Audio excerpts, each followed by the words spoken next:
Hello, my name is Kelly Coleman, and have you ever wondered where the term crap or crapper comes from? It comes from American soldiers going over to Britain and them recognizing that Thomas Crapper was a businessman in selling toilets to the rich. Toilets are were and are used for a cleaner life, and the technology has improved over the years.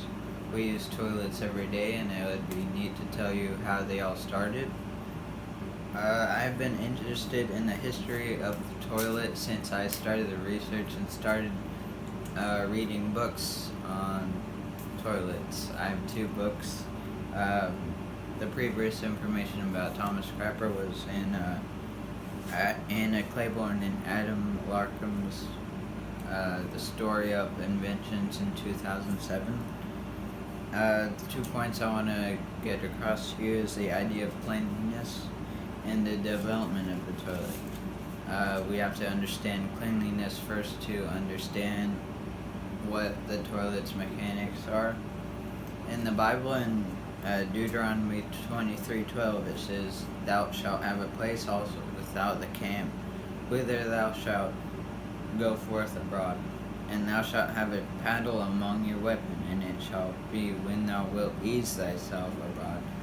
Thou shalt dig therewith and turn back, and cover that cometh from thee." You needed to dispose of your poop and cover it back up so that it wouldn't go back into the camp, be unclean. And now a few years later, the Jewish made a house of honor, which was a room with a stone seat and a 5 to 6 inch deep hole in the ground. That's Julie Horan's Sitting Pretty, 1998. A couple thousand years later, in the Middle Ages in Europe, they forgot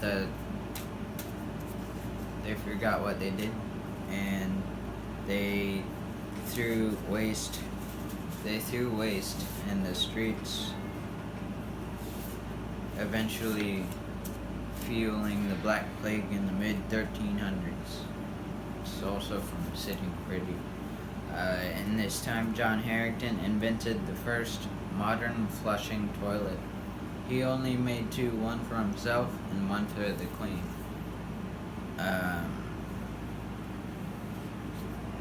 little later, the clothes stool was in tradition, and aristocrats held to this clothes stool. It was a box with a lid that you can poop in, and you can empty it out. And they held to this rather than the more sanitary ways of going to the bathroom. A little bit later in time, water closets were houses of honor built on sewage lines. They had cisterns atop, like John Harrington's cistern, to flush waste away, but open sewage lines produced a smell that was not good. Responding to the open sewage line problem, Thomas Crapper, he perfected the valve system of the toilet with his valveless water waste preventer in 1884, which would eliminate the waste coming back. The evolution of the modern toilet during the 19th and 20th century presented some creative ideas, but all of those ideas were based on the Jewish House of Honor, John Harrington's cistern, the clothes stool, and Thomas Crapper's valve system. I have told you about the idea of cleanliness and the development of the toilet, and the development has proven to be a good idea in general and to enhance cleanliness. The end. Thank you.